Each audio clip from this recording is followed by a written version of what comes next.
கருவேப்பிலை பொடி செய்கிறதுக்கு என்னென்ன பொருள் தேவைன்ட்டு இப்போ பார்க்கலாம். நம்ம காஞ்ச மிளகா ஒரு 7 எடுத்திருக்கேன். காஷ்மீரி சில்லி ஒரு 6 எடுத்திருக்கேன். கலருக்காக தான் எடுத்திருக்கேன். அது புளியை தனியாக பிச்சு போட்டுக்கோங்க. இந்த மாதிரி தனித்தனியாக பிச்சு போட்டுருங்க. எண்ணெயில் வதக்கிறதுக்கு ஈஸியாக இருக்கும், நமக்கு அரையும் போது ஈஸியாக இருக்கும். இது ஜீரகம், இதெல்லாம் தேவையான அளவு மட்டும் எடுத்துக்கிறோம். இது 3 ஜீரகம், மிளகு, வெந்தயம், இது 3 தேவையான அளவு எடுத்துக்கிறோம் நம்ம. அடுத்து இது பார்த்தீங்கன்னா துவரம்பருப்பு, இது ஃபுல்லாக போட போகிறேன். இந்த அளவு ஒரு பேக் ஃபுல்லாக எடுத்திருக்கேன். இந்த பேக் அளவு கருவேப்பிலைக்கு நம்ம வந்து ஒரு 100 கிராம் துவரம்பருப்பு, உளுத்தம்பருப்பு, பூண்டு ஒரு 6 பல் எடுத்திருக்கேன் நான்.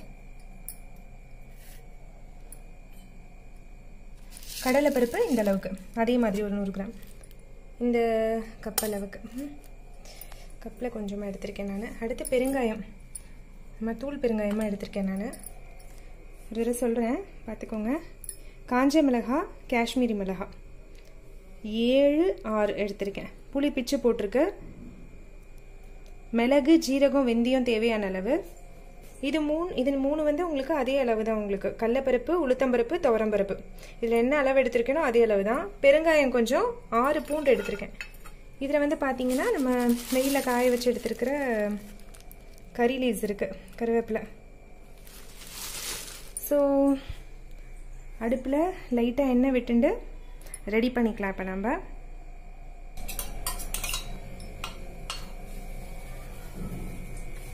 ரெண்டு ஸ்பூன் எண்ணெய் விட்டுக்கோங்க.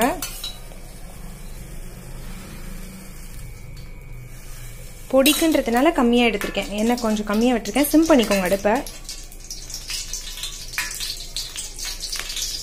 இது கொஞ்சம் இந்த வானல் சீக்கிரம் காஞ்சிடும்.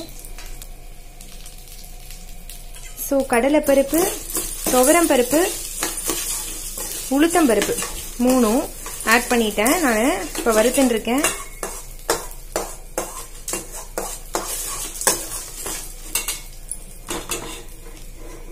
வறுத்துண்டு மிளகு, ஜீரகம் எந்த அளவுக்கு எடுத்திருக்கேன்னு நான் காமிக்கிறேன் உங்களுக்கு. மிளகு இதுவும் போட்டிருக்கேன், வெந்தயம் மட்டும் எந்த அளவுன்னு காமிக்கிறேன் நான் உங்களுக்கு. மிளகு இந்த அளவுக்கு எடுத்திருக்கேன் நான், ஏன்னா காஞ்ச மிளகா போட்டதுனால கொஞ்சம் சும்மா துளி மிளகு எடுத்திருக்கேன். வெந்தயமும் இந்த அளவுக்கு தான் எடுத்திருக்கேன் நான். சரிங்களா, அவ்வளோதான். இப்போ நல்லா கோல்டன் ப்ரௌன் ஆகும், அந்த அளவுக்கு நல்லா நம்ம ஃப்ரை பண்ணணும்.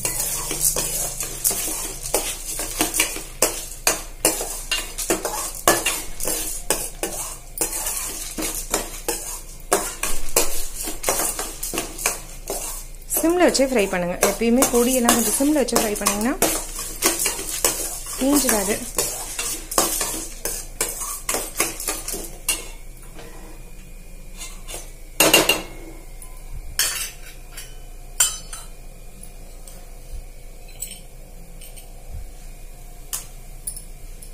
இப்போ இந்த பூண்டு போட்டிருக்கோம் இல்லையா, அது தோலோடையே போட்டிருக்கோம். ஸோ தோலோட இந்த பூண்டை போட்டுருங்க.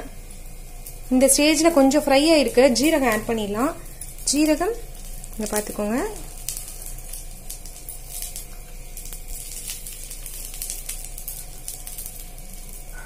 நிறைய பேர் சோம்பு கொஞ்சம் வேணா போடுவாங்க, நம்ம அதெல்லாம் போடுறதில்ல.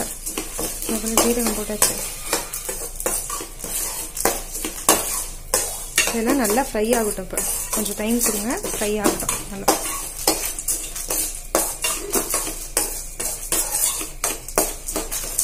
நல்ல ஸ்மெல் வரும் உங்களுக்கு. இந்த ஸ்மெல் தெரிகிற ஸ்டேஜ் தான் கரெக்டான பதம். நமக்கு கலரும் பார்த்தீங்கன்னா லைட் கோல்டனாக மாறும் நமக்கு. இப்போ இந்த ஸ்டேஜில் நம்ம என்ன பண்ணலாம்னா, இந்த காஞ்ச மிளகாய் எடுத்து வச்சோம் இல்லையா, காஞ்ச மிளகாயும் காஷ்மீர் சில்லியும் இது ரெண்டத்தையும் நம்ம ஆட் பண்ணிக்கிறோம். சரிங்களா,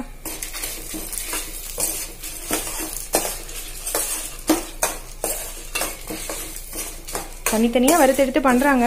பட் நான் வந்து சேர்த்து தான் போட்டிருக்கேன். வேணும் இன்னொன்று ஒரு ஐட்டத்தையும் தனித்தனியாகவும் வறுத்து எடுத்து பண்ணலாம்.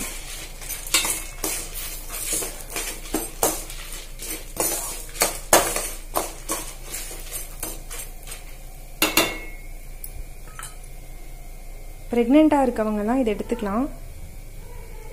ஹீமோக்ளோபின் அளவு கம்மியாக இருக்குது, முடி உதிர்வு இருக்கு, இந்த மாதிரி ப்ராப்ளம்ஸ் இருக்கிறவங்கலாம் வந்து கருவேப்பிலை வந்து ஜென்ரலாக சாப்பாடில் வந்து நம்ம ஒதுக்கிடுவோம்.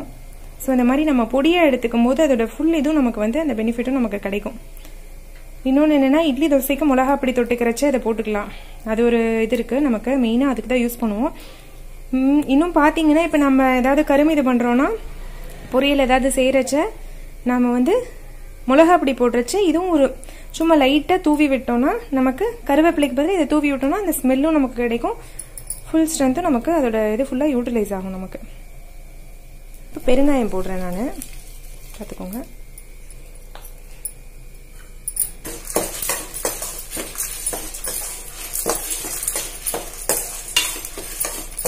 அடி பிடிக்காம வறுக்கணும்.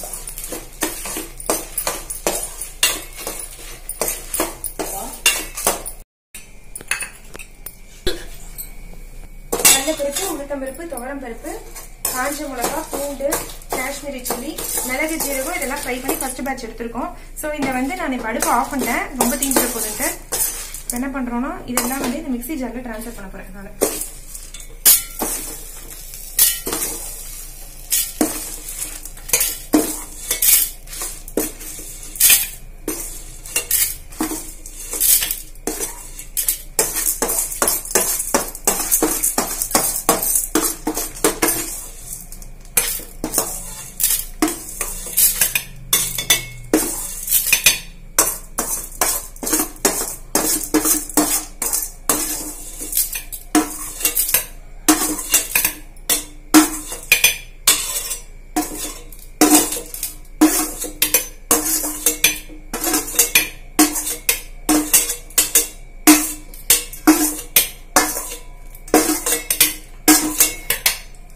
இப்போ கொஞ்சம் லைட்டா எண்ணெய் விட்டுக்கோங்க. இதெல்லாம் இப்போ டிரான்ஸ்ஃபர் பண்ணிட்டேன். பெருங்காயமும் போட்டாச்சு நம்ம, ஸோ அதனால ப்ராப்ளம் இல்லை. இப்போ லைட்டா ஒரு சும்மா கொஞ்சமா கரண்டியில கொஞ்சம் எண்ணெய் விட்டுட்டு இந்த பிச்சு போட்டிருக்கோம் இல்லையா புளி, அதை பாட்டா அரையிறது ஈஸியா இருக்கும், அதுக்காக நம்ம பிச்சு போட்டிருக்கோம். சும்மா லைட்டா வறுத்துக்கோங்க, சும்மா லைட்டா வறுத்துக்கோங்க, அதை தீஞ்சிடக்கூடாது. கருவேப்பிலை ரெடியா எடுத்து வச்சுக்கோங்க, எடுத்துருங்க, அவ்வளவுதான். இப்போ வந்து நம்ம கறி லீஃப் ஃப்ரை பண்ண போறோம். ஆல்ரெடி வந்து வெயில்ல காய வச்சு எடுத்து வச்சிருக்கு கறி லீஃப் எல்லாம். நம்ம ஆல்ரெடி முக்கால்வாசி அது காஞ்சுதான் இருக்கு நமக்கு. ஃப்ரெஷ் கறி லீஃப்லயும் பண்றாங்க, பட் அதை நம்ம காய வச்சு பண்ணா இன்னும் ஈஸியா இருக்கும். பொடி வந்து கொஞ்சம் வாட்டரியா இல்லாம இருக்கும்.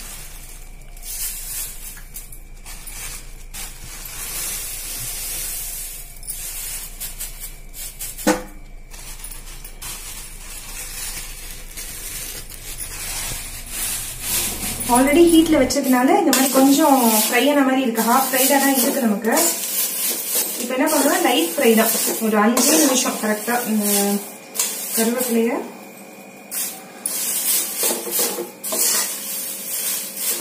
பண்ணிக்கலாம்.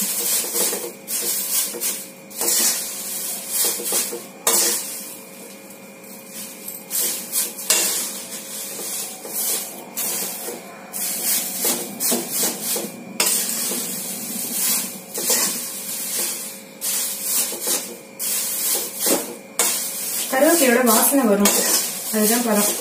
கருவேப்பிலை வாசனை வந்த உடனே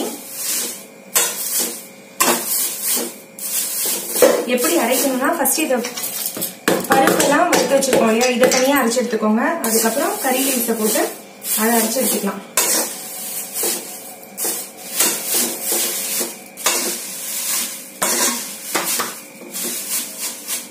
ஓகே, இப்போ இது ஓகே, நல்லா ஃப்ரை ஆயிடுச்சு. பொடிக்கு அரைக்கிற பழம் அப்படியே சூட்லயே இருக்கட்டும், ஆஃப் பண்ணிடுங்க. அந்த சூட்லயே அது கொஞ்சம் இந்த அளவு உப்பு பார்த்துக்கோங்க, இந்த அளவு உப்பு போதும் பொடிக்கு.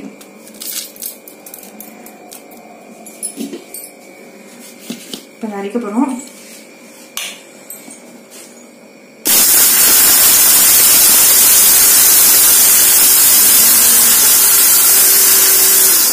கொஞ்சம் விட்டு விட்டு அரைங்க.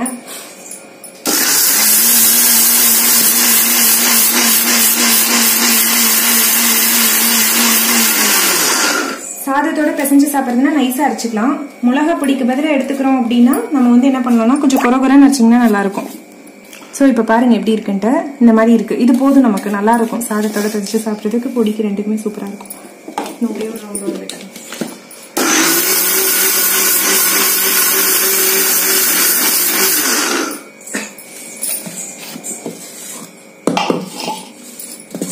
இப்போ இந்த கண்டென்ட்ஸ்லாம் ஒரு காஞ்ச பாத்திரத்தில் ட்ரான்ஸ்ஃபர் பண்ணணும். நல்லா காஞ்ச பாத்திரம், இதையும் வெயில காய வச்சு எடுத்த மாதிரி இருந்தால் பிரச்சனை.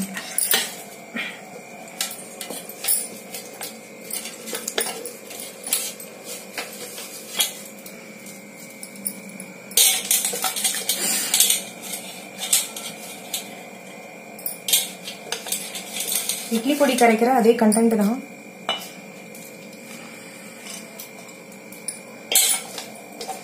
ஏதாவது கட்டி தெரிஞ்சதுன்னா நம்ம சூடோடு இருக்கிறச்சே அதை உடச்சு விட்டுறணும். அப்போ உங்களுக்கு உதிரி ஆயிடும்.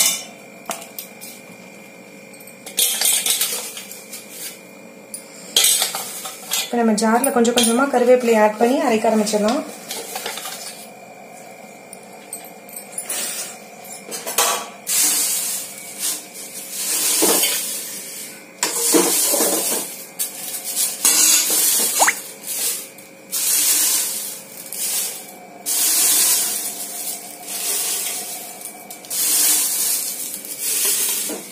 ஃபில் ஆகிற அளவு கறி லீவ்ஸ் போட்டேன்.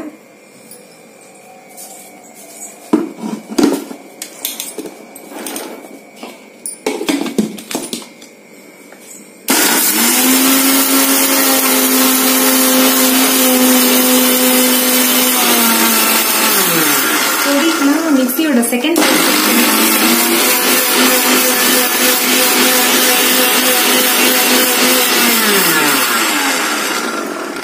மிக்சியோட செகண்ட் பல்ஸ்ல வச்சீங்கன்னா பொடிக்கெல்லாம் கொஞ்சம் ஈஸியா இருக்கும். பாருங்க இந்த மாதிரி நல்லா தூளாயிடும். செகண்ட் பல்ஸ்ல வச்சீங்கன்னா ஒரு ஜார் ஃபுல்லா போட்டது இந்த அளவுக்கு பொடியாயிருக்கு. இதோட மிக்ஸ் பண்ணிடுங்க. அடுத்த ஈடு எடுக்கலாம்.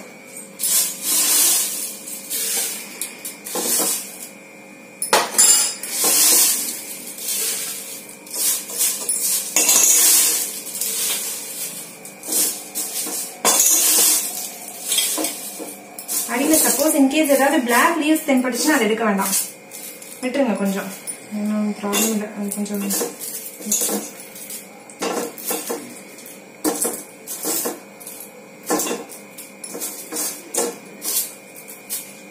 திருப்பியும் ஒரு ஜார் ஃபில் ஆயிருக்கு.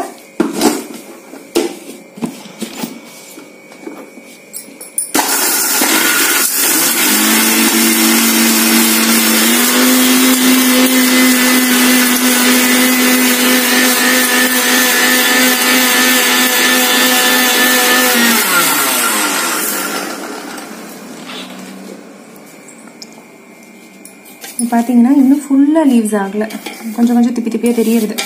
ஸோ அதனால ஒரு பல்ஸ் விட்டுக்கலாம்.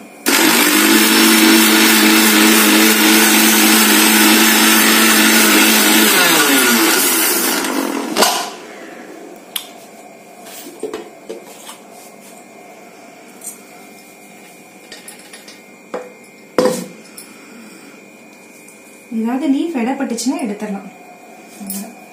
இப்போ இந்த கரண்டி வந்து காய வச்ச கரண்டி தான். ஸோ இப்போ என்ன பண்றோம்னா மிக்சிங் பார்த்துக்கோங்க எப்படின்ட்டு. இந்த வேஸ்ட் பண்ண வேண்டாம், பொடியெல்லாம் மிக்சி ஓரத்தில் இருக்கிறதுல வழிச்சு போட்டுலாம்.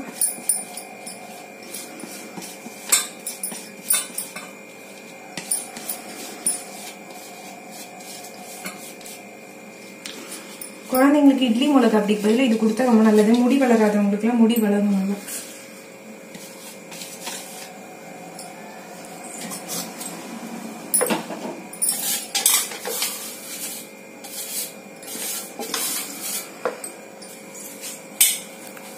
பொரியலோட கூட தூண்டிங்கன்னா நல்ல ஃபிளேவர் வரும் உங்களுக்கு. எப்படி மிக்ஸ் பண்றதுன்னு பாருங்க. அடியில இருந்து மிக்ஸ் பண்ணுங்க. ஓகேவா?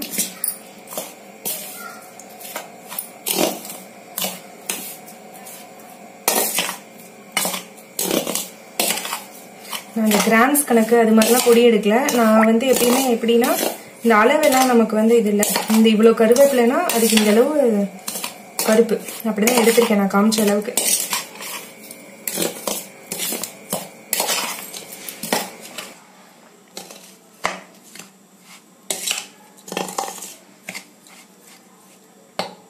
இது வந்து கிராம்ஸ் கணக்கு கிடையாது. நான் என்ன சொல்ல வந்தேன்னா கிராம்ஸ் அளவு கணக்கு கிடையாது. இது ஒரு மனக்கணக்கு தான். இதுக்கு இவ்வளவு இதுன்ட்டு. இன்னொன்று என்னன்னா தனித்தனியா அரைச்சு எடுத்துக்கிட்டா கலந்துக்கிட்டோம்னா இது ஒரு டேஸ்ட் நல்லா இருக்கும். சேர்த்தும் அரைக்கலாம். பட் ஆனால் என்னன்னா தனித்தனியா அரைச்சு எடுத்துக்கிட்டோம்னா இது ஒரு ஃப்ளேவர் வந்து வேற மாதிரி இருக்கும் நமக்கு. இதை வந்து இப்போ நீங்கள் ஒரு காற்று புகாத டப்பாவில் நல்லா ஏர்டைட் கண்டெய்னரில் க்ளோஸ் பண்ணி வச்சுக்கோங்க. இது ஒரு சிம்பிள் ரெசிபி தான். பட் ஆனால் ரொம்ப ஹெல்த்தியான ரெசிபி இது. எல்லாரும் ட்ரை பண்ணி பாருங்க. இப்போ அவசரத்துக்கு ஊருக்குலாம் போகிறோம். போகிறச்ச பருப்பு பொடியெல்லாம் செஞ்சு வச்சிருந்தா சாதத்தோட கலந்து சாப்பிடுவார் ஆத்துக்காரு. அதுக்கு பதிலாக இந்த மாதிரி கருவேப்பிலை பொடி செஞ்சு வச்சிங்கன்னா இன்னும் கொஞ்சம் ஹாப்பியாக சாப்பிடுவாங்க. ஸோ ஃப்ரெண்ட்ஸ் எல்லாரும் ட்ரை பண்ணுங்க. ஹாப்பியாக சமைங்க, ஹாப்பியாக சாப்பிடுங்க.